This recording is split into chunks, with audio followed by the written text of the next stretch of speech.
Granite and basalt, all this molten rock comes up to help form the Peterman Range.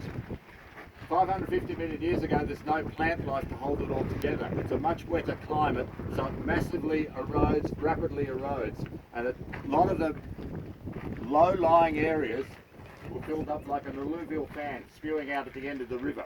So one stream dumps a whole lot of sedimentary material not too far away from the Peterman Range, out of what is now Karajuda.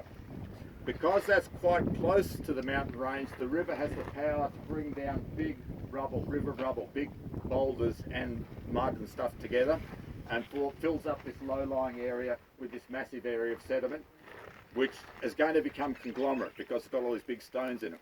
Another stream comes further away. By the time it gets to here, it can only carry fine sand. And so another low-lying area becomes a sedimentary alluvial fan of just sand to form Uluru. All of that gets, about 500 million years ago, all of that gets covered over by the sea. A sea comes over the continent, covers it all over, and deposits more soft silt and sediment on the top of it, so it all gets compressed. So this becomes sandstone, that becomes conglomerate, and we'll see that conglomerate tomorrow afternoon. So then we move forward to about 400 million years ago. We've got pressure on the north and south of the plate. We have the Alice Springs orogeny, another mountain building episode. Pushes up the McDonald Ranges, bit of uplift at Wataka, Kings Canyon. And here, the big slab of conglomerate out there gets tilted up at about 15 degrees at Karajuda. And as that slab is tilted up, it also cracks over with a number of crack lines, joint lines through it.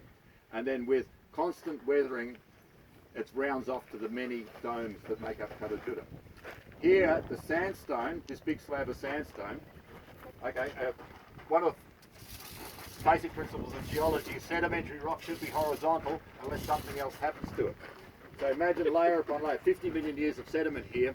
It's squeezed from the end, a fault line develops. This bit stays still and resists the pressure. It's still being squeezed this way. So what happens is the sandstone has nowhere to go but up.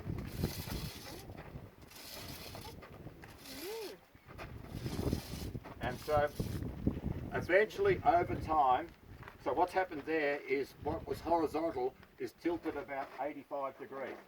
So as you're looking at Uluru now, that used to be horizontal sandstone. It's now almost on its end. Now that means if you were to drill a hole from the top to the bottom, you might go down about 5 kilometres and you will still be getting some of that sandstone. Now the sediment's not that thick, but that's like drilling through a bit of wood this way compared with drilling through it that way. But so we've got it there now. Over time, with a wetter climate, the softer sediment that was deposited on the top when the sea was on the top of it, that's all been washed away, and bit by bit it's been exposed. So Karajuda is only about 15 degrees tilt, and we'll see that tomorrow. Here, about 85 degrees tilt. Now over time we've got caves here forming, we've got big slabs of rock falling off, so it's a bit of like a spalling effect where it was under pressure tight, and as that sediment got washed away, there's a bit of a pressure release, so big slabs have fallen off and fallen down and gradually round off. There's also just little exfoliation bits.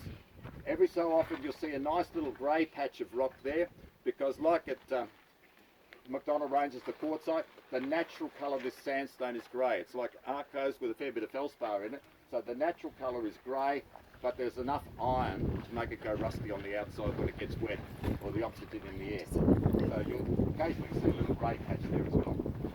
All the black striping is lichen growing on the rock from when the rain comes down. It's simply the shape of the rock, and probably some layers of sandstone deposited were slightly softer than others, so the water has cut all these channels down. So we talk about waterfalls, maybe 3 times a year waterfalls. The lichen is where the water is most commonly falling, and particularly on this side, the southern side, doesn't get as much sun, the lichen has a chance to grow. So that'll be the waterfalls area. So some parts of it are very orange, just by the shape of the rock, no water ever falls on it. Other parts will get very wet. So that's kind of the stripes we see along the way.